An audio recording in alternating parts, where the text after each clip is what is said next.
नेकपा एमालेका अध्यक्ष केपी शर्मा ओलीले भ्यू टावरको छुट्टै महत्व रहेको बताउनु भएको छ। आइतबार काठमाडौँमा कवि मीना श्रेष्ठको कविता संग्रह फर्गेट एस्टरडे विमोचन गर्दै अध्यक्ष ओलीले भ्यू टावरको टुप्पोमा धान चामल नफल्ने भए पनि छुट्टै महत्व रहेको बताउनु भएको हो। एउटा दलको घोषणा पत्रमा नै भ्यू टावर नबनाउने घोषणा गरेको भन्दै ओलीले विश्वमा नै भ्यू टावरको छुट्टै महत्व रहेको पुष्टि भएको जिकिर गर्नुभयो।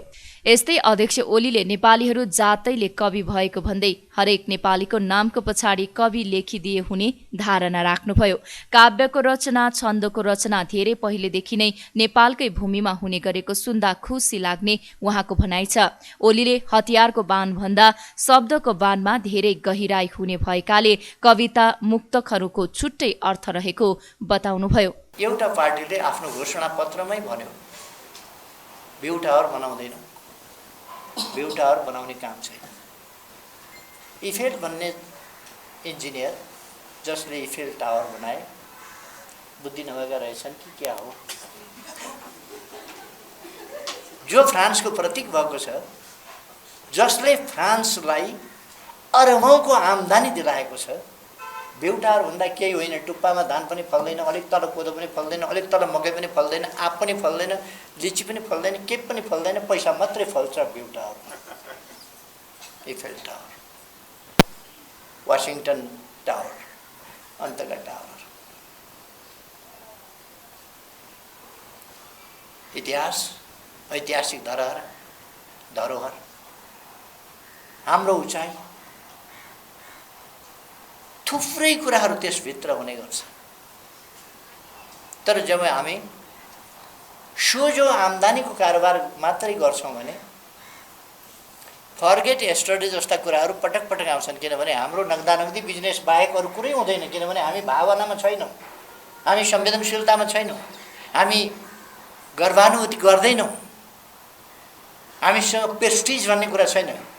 We just know money. हामी बेनिफिट जान्दछौँ, फाइदा जान्दछौँ। अब त्यसो भयो भने त्यस्तै व्यवहार भइरहन्छ। फर्गेट मीन के अरे फर्गेट एस्टरडे भनिरहनु पर्छ।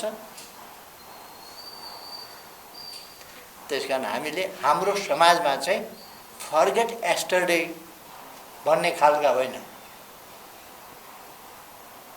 Remember, don't forget yesterday, don't forget our glory, don't forget our glorious past, don't forget our भन्ने गरी काम गरौँ। मीनालाई अर्कोपट्टिबाट कविता लेख्न लगाऊ। यो समाजले मीनालाई फर्गेट एस्टरडे भन्न लगाएको छ। नेपालीहरू कवि जात, नेपालीहरू जातैले कवि। हरेक नेपालीको अन्त्यमा कवि लेखिदिए पनि हुन्छ। नेपालीको जातै कवि हो। किनभने यो आजको कुरा होइन। यी उहिले लिपि पैदा हुनभन्दा अगाडि पनि गाउँथे। लिपि पैदा हुनभन्दा अगाडि पनि काव्य रचना गर्थे। र काव्यको रचना, छन्दको रचना, लयको रचना, तालको आविष्कार यस भूमिमा भएको थियो भन्न पाउँदा खुसी लाग्छ। र त्यो परम्परा दशौं हजार वर्ष अगाडिदेखिको यस भूमिको परम्परा आज पनि हामी मीना श्रेष्ठको कविता सङ्ग्रहबाट त्यो कविता, त्यो काव्यात्मकता, त्यो लयात्मकता, त्यसलाई निरन्तरता दिइरहेका छौँ। भालाले भन्दा सारो शब्दले भन्छ।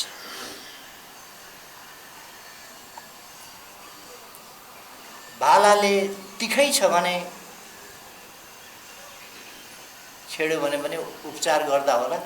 शब्द बाणले घोचेको कहिल्यै निकै हुँदैन। हुन त मीनाले फर्गेट एस्टरडे भनेको छ। अरू कुरामा लागु होला, शब्द बाणले घोचेको घाउका लागि लागु हुँदैन। फर्गेट एस्टरडे कसैले यदि शब्द बाणले चाहिँ घोचेको छ भने त्यो चाहिँ फर्गेट एस्टरडे त्यसमा लागु हुँदैन। No one can forget. शब्द यस्तो चिज हो, शब्द मन्त्र हो, शब्द ज्ञान हो, शब्द सङ्केत हो, शब्द भाव हो, शब्द इशारा हो, शब्द प्रणय हो, शब्द विग्रह हो, शब्द घृणा हो। त्यसकारण त्यसप्रति इमान्दार लय हुनु पर्यो। घृणा नै भए पनि इमान्दार लय हुनु पर्यो र त्यसमा प्रणय नै छ भने पनि, प्रेम नै छ भने पनि लयबद्ध इमानका साथको लय हुनु पर्यो। मलाई एक दुई दिन अगाडि मात्रै कि हिजो मात्रै थाहा भयो, मैले संसदमा वाचन गरेको कविताको हरफ मीना श्रेष्ठले लेखेको रहेछ। मलाई कसैले सुनायो, म संसदमा बोल्न जानुपर्ने थियो। यस्तो पनि कसैले भनेको छ भनेपछि मैले त्यहाँ भने, मलाई पनि त्यस्तै लागिराखेको थियो। कुनै कविले भनिदियो भनेपछि मलाई पनि सजिलो भयो। एउटा कविले कतै लेखे रे भने सुने मैले, भत्काइदेऊ धरहरा पुरिदेऊ रानी पोखरी, टाढिदेऊ सुरुङका पालहरू, भत्काइदेऊ बाटा र सडक के अरे पुल र सडकहरू, केपी ओली याद आउने सबै चिजहरू भनेर मैले पार्लियामेन्टमा पनि भनिदिएँ। मैले अरू कविता सुनेको पनि थिएन, त्यति सुनेको थिएँ। अब मैले भनेपछि त्यो त लाइभ गएको थियो, त्यो सबैतिर पुग्यो, मिनाले पनि सुनेछ। मेरो कविता पनि पार्लियामेन्टमा वाचन भयो। हिजो लेखेको कविता, हिजो बेलुका लेखेको कविता, राति लेखेको कविता, आज दिउँसै कविता त वाचन भयो संसदमा भनेपछि उनी दङ्ग परेछन्। जानेर होइन, मैले त बाटामा भेट्टाएको। मैले बाटामा भेट्टाएको एउटा कविता त्यहाँ वाचन गरिदिएँ।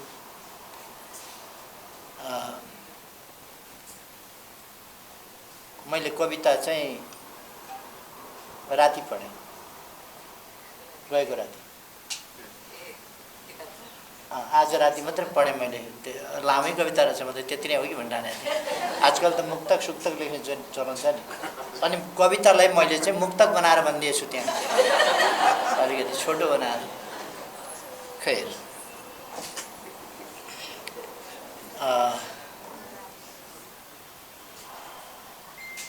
जीवनसँग सम्बन्धित छन्। साहित्यमा मैले सुने अनुमान, विभिन्न खालका अनुमान, फलानु कविता फलानुलाई लेख्या, फलानुलाई लेख्या भनेर। एउटा त अन्जान बहिनीका लागि समर्पित गरेँ अहिले भन्नु, लेखेको चाहिँ उसका लागि होइन, तर मेरै लागि लेखे जस्तै लाग्यो दिदी भनेर उसले भनेपछि आजको वाचन चाहिँ उनका निम्ति भयो। त्यस्तै उहाँले कवित्व भन्ने भाव यस धरतीमा हजारौं वर्ष अघि नै रहेको पनि बताउनुभयो।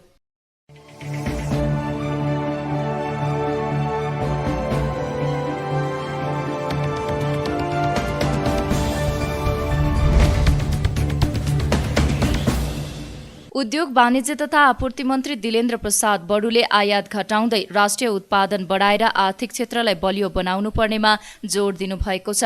आइतबार काठमाडौँमा नेपाल उद्योग वाणिज्य महासंघले आर्थिक स्थायित्व विषयमा गरेको छलफलमा मन्त्री बडुले मुलुकको व्यापार घाटा निकै बढ्दै गएको अवस्थामा आयात घटाउँदै राष्ट्रिय उत्पादन बढाएर आर्थिक क्षेत्रलाई बलियो बनाउनु पर्नेमा जोड दिनुभएको हो।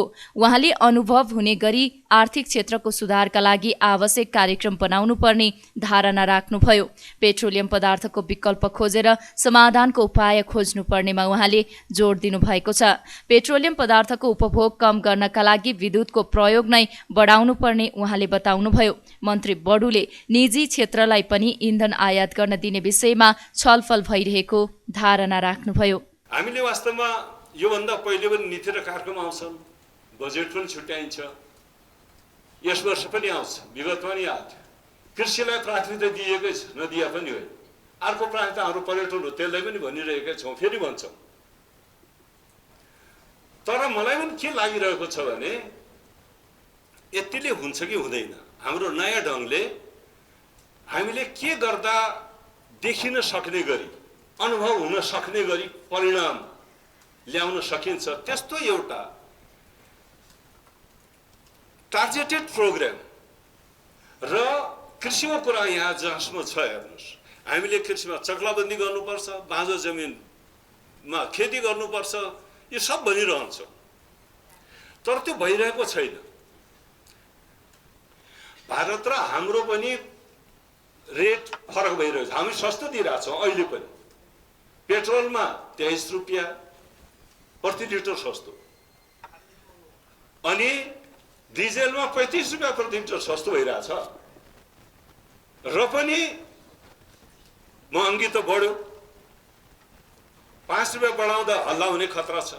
हालत के छ, उसले ब्याङ्करप्ट हुने खतरा भइसक्यो। त्यस्तो अवस्थामा हामीले अब के गर्ने? हामी यहाँ पनि सोचिरहेछौँ, अहिले पनि के हो त, यसको अरू के छ त उपाय? भाइ, हामीले किनेर ल्याउने प्रोडक्ट हो, जतिमा किन्छौँ त्यतिमा बेच्ने एउटा अवस्था हुनसक्छ। त्यो अटोमेटिक प्राइसिङमा जाने कुरा त हामीले स्वीकार गरिसकेकै छौँ, तर पनि यो डिफरेन्सलाई हामीले राख्दाखेरि यहाँको तेल त जाँदो रहेछ, उता फर्किँदो रहेछ। यो पनि एउटा कठोर अनुभव भइरहेको छ। यसलाई सक्दो नियन्त्रण गर्ने हो, तर त्यतिले नपुग्न सक्छ। त्यसकारण भाउ बढेको छ, जहाँ खरिद गर्छौँ मूलमै भाउ बढे, यहाँ पनि बढ्ने हो, यसलाई त स्वीकार्नु परेको हो नि। यसरी स्वीकार्यौँ भने त्यसपछिको विकल्पमा हामी के जाने त? त्यतिले सधैँलाई चल्दैन। विकल्प के हो त? हामीले विकल्प दिएर समाधान गर्ने बाटोमा खोज्नुपर्छ। त्यो विकल्प फेरि हाम्रो उत्पादन भनेको विद्युत नै हो। हामीले बाहिरको उत्पादन किन्दा त विदेशी मुद्रामा दिन्छौँ भनेपछि त्यो त हामीलाई घाटा छ। त्यसको विकल्प स्वदेशी विकल्प हो, हाम्रो आफ्नो ऊर्जा, आफ्नो विद्युतको प्रयोग गर्ने नै हो। आज राम्रो सुझाव दिनुभएको छ हाम्रो महेशजीले पनि र सबै साथीहरूले बोल्नु भएको छ भन्ने, यहाँबाट क्वेसन गर्नेहरूले पनि सुझावै दिनुभएको छ। यो चाहिँ सकारात्मक देख्छु म।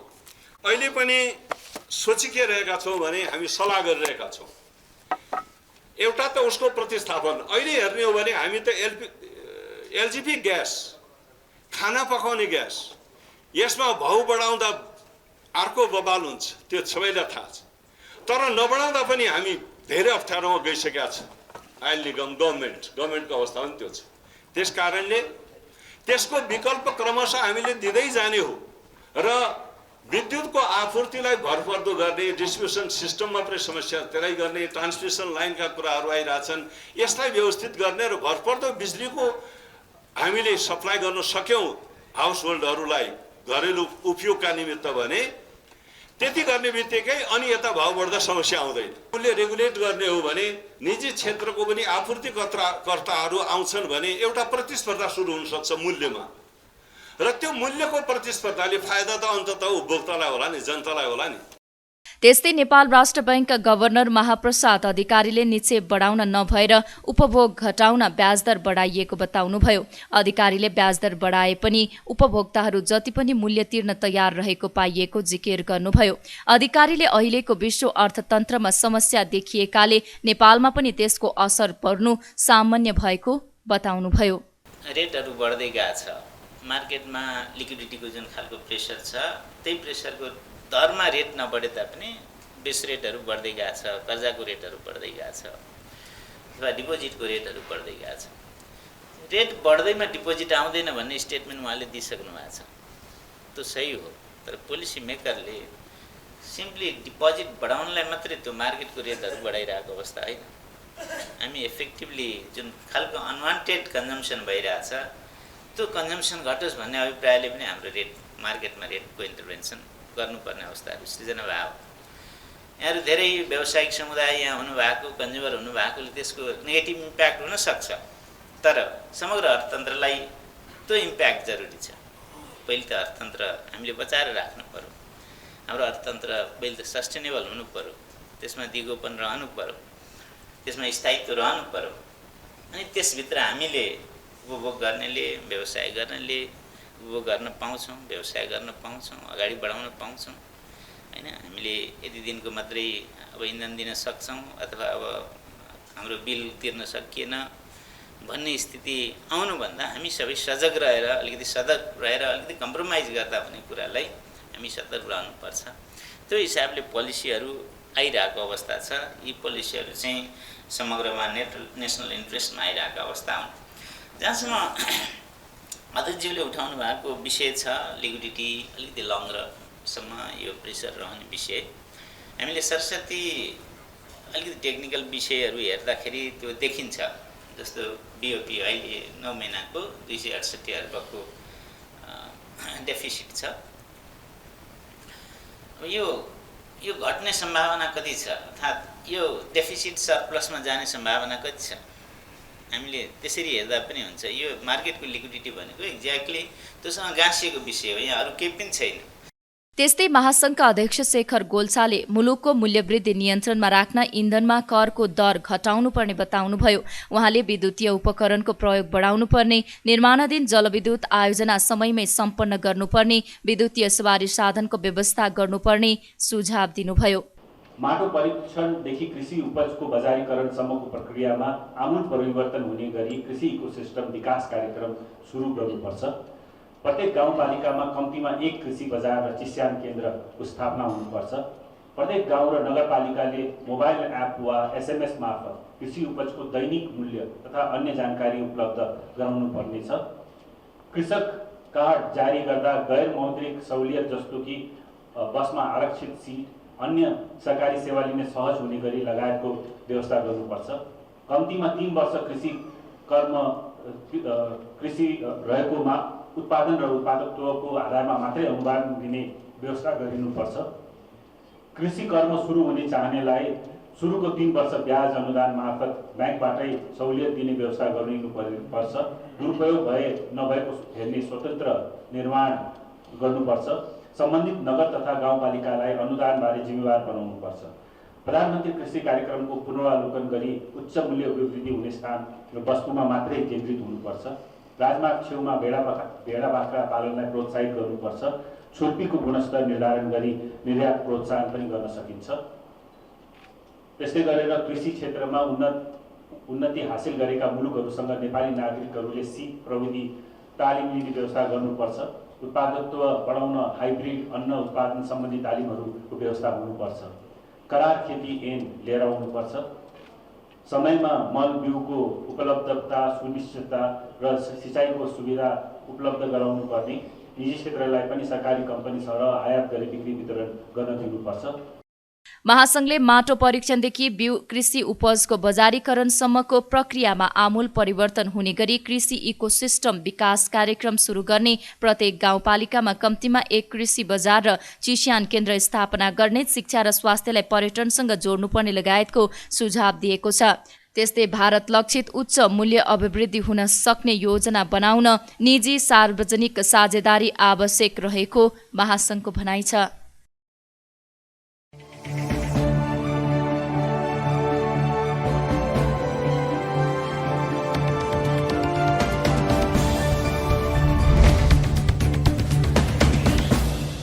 नेपाली कांग्रेसका महामन्त्री गगन थापाले सरकारमा गएर गर्ने कामको योजना राजनीतिक दलहरूसँग नरहेको बताउनु भएको छ। आइतबार काठमाडौँमा राष्ट्रिय योजना आयोगका पूर्व उपाध्यक्ष अर्थवेद स्वर्णिम वाग्लेद्वारा लिखित पुस्तक अतिरिक्त अवसर सार्वजनिक गर्दै थापाले राजनीतिक दलहरूको तयारी सरकारमा पुग्ने मात्र रहेको र सरकारमा पुगेपछि गर्ने कामको योजना नरहेको बताउनु भएको हो। उहाँले जतिसुकै ठूला कार्यक्रम ल्याए पनि कार्यान्वयनको नीति फितलो देखिएको जिकिर गर्नुभयो। थापाले आगामी प्रतिनिधि सभा निर्वाचनमा कांग्रेसले बहुमत पाउने दावी गर्दै सरकारमा गएपछिको भावी योजनाका बारेमा अहिलेदेखि तयारी थालेको उल्लेख गर्नुभयो। कांग्रेसले बहुमत प्राप्त गर्दै गर्दा मुलुकलाई दुर्घटनामा पार्दैनौ भनेर कसरी आश्वस्त पार्ने भन्ने विषय प्रमुख रहेको उहाँको भनाइ छ। त्यस्तै थापाले मुलुकका विभिन्न स्थानमा स्थानीय तहको निर्वाचनको मत परिणाम हेर्दा दलहरूले उम्मेदवार उठाउँदा निकै सोच विचार गर्नुपर्ने अवस्था आएको धारणा राख्नुभयो। नेपाली कांग्रेस पार्टीले बहुमत प्राप्त गर्छ र 5 वर्ष सरकार चलाउने जिम्मेवारी प्राप्त गर्छ। यसलाई मानेर मैले पछाडि फर्केर हेरेर त्यसो सिक्ने कुरा भनेको के हो भने बहुमत त प्राप्त गर्छ तर 48 सालको जस्तो दुर्घटनामा पार्दैन भन्ने कुराको ग्यारेन्टी के? मैले कसरी आश्वस्त पार्ने? बहुमत त प्राप्त गर्छ तर 56 सालमा जस्तो फेरि 5-5 महिनामा प्रधानमन्त्री बदल्दैन, 6-6 महिनामा प्रधानमन्त्री बदल्दैन भन्ने कुरा आश्वस्त कसरी पार्ने? मैले पार्टीको महामन्त्री भएर दिनुपर्ने दोस्रो उत्तर यो हुन्छ। तर यो सँगसँगै तेस्रो प्रश्न पनि आयो। अब बहुमत त प्राप्त गर्छ होइन, अहिले जुन डाक्टर वाग्लेको पुस्तकमा लेख्नु भएको छ, अभूतपूर्व अवसर प्राप्त गर्छ। जुद्ध शमशेरको पालामा जस्तो प्राप्त गरेको, चन्द्र शमशेरको पालामा प्राप्त गरेको जस्तो अवसर खेर फाल्यो भने जस्तै डाक्टर वाग्ले त त्यो बेलामा हामीसँग एउटै टिममै रहन्छौँ, उहाँले त नलेख्नु होला। अर्कोले फेरि यहाँ तल आउनुभएको कसैले चाहिँ त्यो बेलामा चाहिँ नेपाली कङ्ग्रेसले अतिरिक्त अवसर भनेर अर्कोले पुस्तक लेख्ने, फेरि त्यो बेलामा सेतो पार्टी छँदैछ लेख्ने अवस्था आउने कुरा रहने भयो। किनकि हामी त कहाँसम्म मात्र सोचिरहनु भयौँ भने एउटा सरकार 5 वर्ष चलाउने जिम्मा पाउने, दोस्रो तपाईँले उठाएको प्रश्न त्यो 5 वर्ष चलाउने जिम्मा पाएको बेलामा चाहिँ कम्तीमा चाहिँ ठुलो दुर्घटना नहोस्, त्यो स्थिरताको लाभको कुरा आयो। स्थिरताको लाभमा पनि अब मेरो अहिलेको कुरासँग यो कुरा जोडिन्छ। एउटा मिसन हो 5 वर्ष सरकारमा किन बस्ने, पर्सि नेपाली कङ्ग्रेस 2079मा सरकारमा किन पुग्ने, के को लागि पुग्ने? बिपी कोइरालाले 2015 सालमा राम्रो गर्नुभएको थियो, 2048 सालमा हामीले केही रिफर्महरू गरेका थियौँ, त्यो कुराको जस खोज्ने पार्टीको एउटा कुरा होला। तर पार्टी त 5 वर्षको के गर्नको लागि पुग्ने भन्ने कुरा हुनु पर्दैन। अब यहाँनिर म यो कुरामा छोटकरीमा राख्छु। उहाँले भन्नुभयो एउटा गहन र गहकिलो तयारी, एउटा टिम, दुईवटा कुरा भयो। अर्को नीतिको कुरा आयो। मेरो नीतिको कुरामा अलिकति फरक त होइन, मैले हेरेको मलाई के लाग्छ, जहिले हामी नीति भनेर भन्छौँ, नीति हाम्रो ठिकै हो तर कार्यान्वयन भएन भनेर भन्छौँ नि। मेरो चाहिँ कहाँनिरबाट क्वेसन के कुरामा रहन्छ भने कार्यान्वयन हुन नसक्ने वा कार्यान्वयन गर्न नसक्ने यदि हामीले कुनै कुरा बनायो भने त्यसलाई कसरी राम्रो भनेर भन्ने त। जस्तो प्रत्येक नेपाली केटाकेटीलाई दक्षिण एसियाको भारतसँगै तुलना गरेर हेर्ने, भारतसँगको तुलना गर्न सकिने गर्ने उत्कृष्ट शिक्षा, विद्यालय शिक्षा दिइने नीति लिइनेछ। It's very good policy. तर हाउ?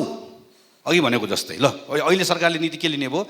आयात प्रतिस्थापन गरिनेछ, व्यापार घाटा घटाइनेछ। कसरी? त्यो गर्ने कुराको सन्दर्भमा त हाम्रो समस्या के हो? आजको हाम्रो समस्या के हो? त्यो समस्या सँगसँगै अहिले मैले भने जस्तो हाम्रो सीमा के हो, हाम्रो सम्भावना के हो? फेरि एउटा इकोसिस्टममा हेर्नुपर्छ, कुनै एउटा मन्त्रालयको मात्र कुरा हेर्ने कुरा होइन। त्यसैले सरकार चलाउँछु भन्नेलाई, त्यो प्राइम मिनिस्टरलाई मैले खास यसले भन्छु के हुनुपर्छ भने 5 वर्ष त्यो सिइओ जस्तो मेरो लिमिटेसन छ। संविधानले मलाई भने, उहाँले भने एकदम ठिक कुरा हो। जस्तो एकछिनलाई मानौँ हामी संविधान धेरै चलाउँदैनौँ, हिजोको जस्तो हामी त्यो शासकको अनुवाद हामी राख्दैनौँ, हामी हाम्रो आफ्नो पोलिटिकल राइट अरू कुराहरूमा कहीँ धेरै कुरा गर्दैनौँ। 5 वर्षलाई सरकार चलाउँछौँ। तर 5 वर्ष सरकार चलाउँदै गर्दा यो प्रत्येक विषयमा के गर्छौँ भन्ने कुराको तयारी कसरी गर्छौँ, कानुनमा के बदल्छौँ, स्रोतको कुरामा के बदल्छौँ, गर्ने तरिकामा के बदल्छौँ, कसरी गर्छौँ, लिमिटेसनको बिचमा कसरी गर्छौँ भन्ने कुराको तयारी हामीले गरेनौँ भने के हुन्छ? अघि हजुरले भन्नुभयो जस्तै भने अब मिसन हुँदैन। जस्तो काठमाडौँ, धरान, धनगढी, त्यसपछि जनकपुर, बर्दिवास लगायतको केही ठाउँहरू जहाँ कहीँ स्वतन्त्र कहीँ नेपाली कङ्ग्रेसकै संरचनाबाट आएको बागी उम्मेदवार सङ्गठनकै संरचनामा रहेको यो 3-4 ठाउँ 5 ठाउँ हेरेर एकातिर राख्ने, अनि अर्कोतिर नेपाली कङ्ग्रेसले गएको भन्दा 50औँ ठाउँमा बढी विजय प्राप्त गरेको कुरा राख्ने। मलाई डर के कुरामा लागिरहेको छ भने यो 4-5 ठाउँ भनेको त यो त यसलाई यसरी चाहिँ ट्रेन्डको रूपमा हेर्नु हुँदैन भनेर नेतृत्वको एउटा पङ्क्ति जसलाई हामी केही समयदेखि, मेरो त यहाँ दस्तावेजमै छ, हामीहरू किन ल्याटरल एन्ट्री खोल्नुपर्छ, पार्टीको सदस्यता प्रणाली किन फेर्नुपर्छ भनेर 10 वर्षदेखि 2टा अधिवेशनको त मेरो आफ्नो प्रस्तावै भइसक्यो। अहिले म केही काम गर्ने ठाउँमा पुगेको छु होइन। हामीले भनेको तर्फ यो सङ्केत हो है भनेर हामी यो परिणामहरू लिएर बुझाउने कोसिस गर्दैछौँ। त्यसको लागि मेरो अझ मलाई लागेको त के भने यतिलाई मात्र हेरेर पुग्दैन। यति मात्र हेऱ्यो भने नेतृत्व पङ्क्तिले के भन्ने अवस्था हुन्छ भने हाम्रो उम्मेदवार पो मन नपरेको हो कि 1 जना 2 जनाको व्यक्तिगत कुरामा आउँछ, विच इज नट ट्रु, अथवा कुनै व्यक्तिको बारेमा आउँछ।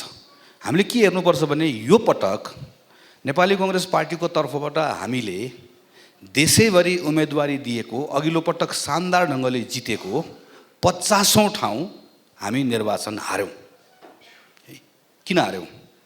सङ्घमा पनि जितेका छौँ, अघिल्लो पटक जितेको ठाउँ हामी हार्यौँ। किनकि तपाईँले भनेको जस्तो सायद त्यो ठाउँमा तल मतदाताहरूसँग अन्तर्क्रिया गरेर उम्मेदवार चयन गर्ने प्रक्रियामा पुगेको भए अघिल्लो पटकको पर्फर्मेन्सको कारणले गर्दा त्यहाँ एन्टी इन्कम्बेन्सी यति स्ट्रङ थियो, हामीलाई थाहा भइहाल्थ्यो कि हामीले उम्मेदवारी दिनुहुन्न भन्ने कुरा।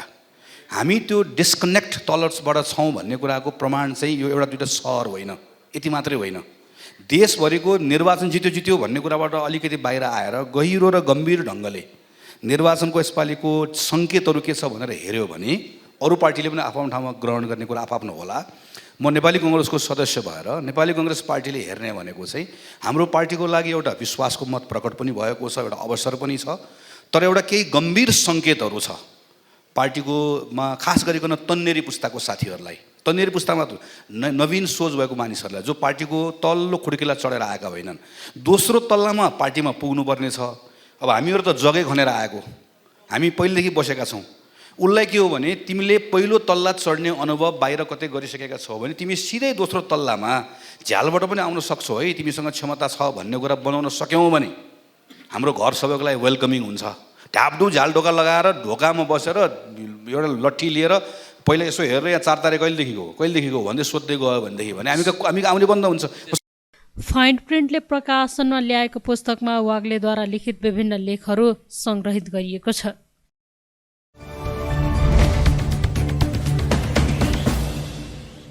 नेपाल पर्वतारोहण सङ्घको सोमबार हुने भनिएको साधारण सभा स्थगन गर्न आह्वान गरिएको छ। आइतबार काठमाडौँमा पत्रकार सम्मेलन गर्दै गैरी धारा सिल्भर ओक बैंक्वेटमा बोलाइएको सभा बहिष्कार गर्न सबै सदस्यहरूलाई आग्रह गरिएको हो। सङ्घका निवर्तमान अध्यक्ष आङ छिरिङ शेर्पा, पूर्व अध्यक्ष जिम्मा जङमु शेर्पा र कार्यसमिति सदस्य तुलसी गुरुङले सङ्घको गैर वैधानिक 31औं साधारण सभा स्थगन गर्न सम्बन्धित सबैलाई आग्रह गरेका हुन्। सङ्घको साधारण सभा विधान विपरीत रहेको भन्दै जिल्ला प्रशासन कार्यालय काठमाडौँले पनि कुनै पनि काम कारबाही नगर्न आदेश दिएको उनीहरूको भनाइ छ। सङ्घका बहुसंख्यक सदस्यहरू आरोहीहरू, पर्यटन मजदुर तथा पर्यटन व्यवसायी, हिमाल आरोहण तथा ट्रेकिङ पेसामा काठमाडौँ उपत्यका भन्दा बाहिर व्यस्त रहेको मौका छोपेर 2 वर्ष अगाडि नै कार्यकाल समाप्त भइसकेका कार्यसमितिले सङ्घको विधान विपरीत केन्द्रीय सचिवालयले सोमबार गर्न लागेको साधारण सभा स्थगन गर्नुपर्ने उनीहरूको माग छ। पत्रकार सम्मेलनमा बोल्दै निवर्तमान अध्यक्ष आङ छिरिङ शेर्पाले नेपाल पर्वतारोहण सङ्घको कार्यकाल सकिएर 2 वर्ष हुँदा पनि कार्यसमितिको चुनाव गर्ने पहल नगरेको आरोप लगाउनुभयो। यो अवधिमा चाहिँ उहाँहरूको चाहिँ खालि काम चलो डे टु डे काम मात्रै गर्ने चाहिँ दायित्व हो र अर्को कुरो चाहिँ दीर्घकालीन रूपमा असर पर्ने कुनै पनि कार्य गर्न मिल्दैन। तर हामीले चाहिँ यो सचेत गर्दै पनि उहाँहरूले चाहिँ मेम्बरसिप बनाउने उयो दीर्घकालीन रूपमा चाहिँ असर पर्ने कार्यहरू गर्दै आइराखेकोले हाम्रो साथीहरूले चाहिँ जिल्ला कार्यालयमा तुरुन्तै सबभन्दा पहिला चाहिँ चुनाव गर्नुपर्छ भनेर चाहिँ जिल्ला कार्यालय लगायत चाहिँ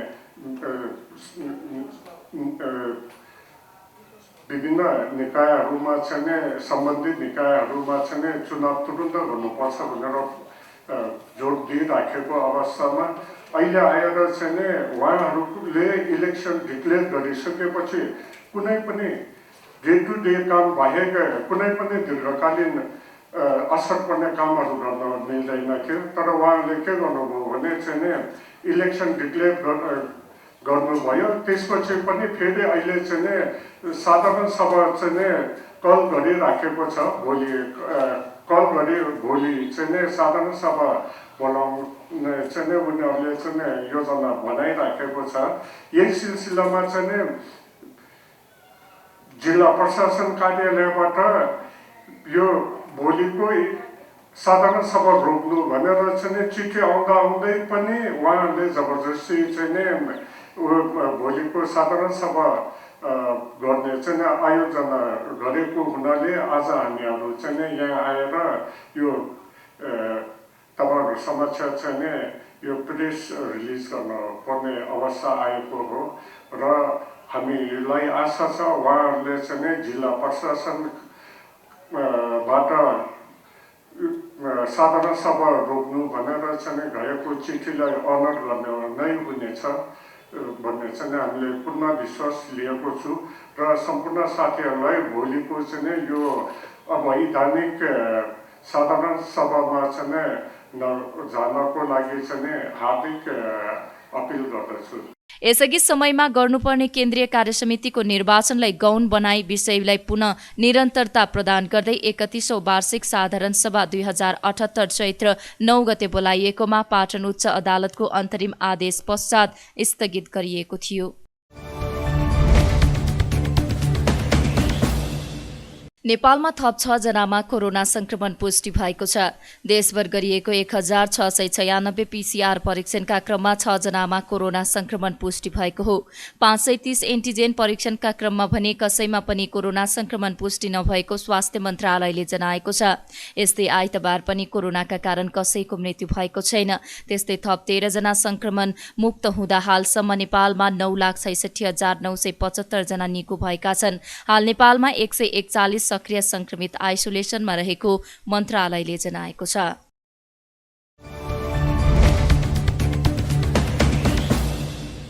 नेपालगञ्ज उपमहानगरपालिकाका नवनिर्वाचित नगर प्रमुख प्रशान्त विष्ट, उपप्रमुख कमरुद्दिन राई लगायत जनप्रतिनिधिले शपथ लिँदै आइतबार कार्यभार ग्रहण गरेका छन्।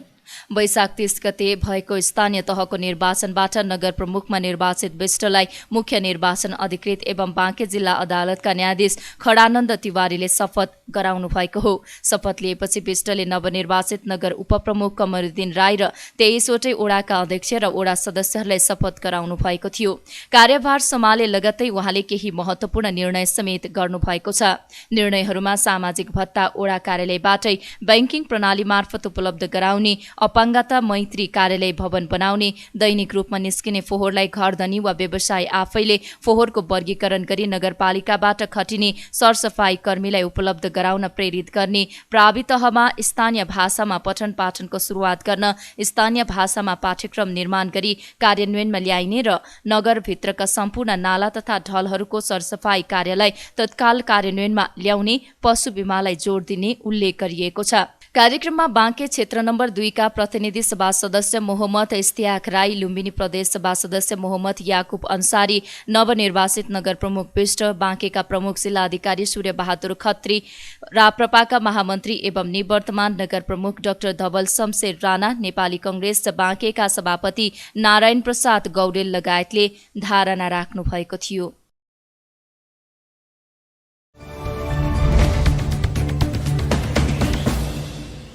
शनिबार राति आएको हावाहुरी सहितको असिना पानीले कपिलवस्तुका विभिन्न ठाउँमा कृषकले लगाएको केरा खेतीमा ठूलो क्षति पुर्याएको छ। कपिलवस्तुको बाणगंगा नगरपालिका ओडा नम्बर 1 उपटहवा उत्तम नगरमा शंकर पाण्डेले लगाएको केरा खेतीमा पनि ठूलो क्षति पुर्याएको छ भने लाखौंको नोक्सानी भएको छ। करिब 10 कट्ठा जमिनमा लगाएको 200 केराका घार भुइँमा ढलेका छन्। पसाइसकेका र भर्खर पसाउन लागेका केरामा क्षति पुगेको पाण्डेले बताउनुभयो। एक घारमा केराको कोसाबाट 1000 देखि 1200 सम्म पर्ने गर्थ्यो, तर सबै हावाले बोटसँगै फलमा असर परेको छ। 2.5 लाखदेखि 3 लाख सम्मको क्षति भएको पाण्डेको भनाइ छ। 530 वटा बुटा लगाएको हुँ। त्यसमा चाहिँ गत वर्ष लगभग 500 बुटा त पछाडि बेचियो। त्यतिखेर बेच्दाखेरि 2 लाखको मैले बेचेको थिएँ। अहिले फेरि यो लट 1.5 लाख जति मेरो खर्च लागेको थियो र 50,000 जति फाइदा आएको थियो त्यसमा। अहिले यो लट भनेको सबै मेरो फाइदा हुने लट थियो। यस्तो राम्रो घरीहरू छ। घरी भएकै 200 घरी झरेको छ। अझ बोगा मात्र निकालेका पनि भाँचिएको छ। वयस्कका बुटाहरू अब पसाउने भएका बुटा पनि भाँचिएको छ। त्यसो गर्दा मेरो यो 2.5-3 लाखको क्षति भयो अहिले। परम्परागत खेती गर्न भन्दा यस खेतीबाट राम्रो आम्दानी र छिटो सफलता हुने भएपछि पाण्डेले 2 वर्षदेखि केरा खेती गर्दै आउनु भएको छ।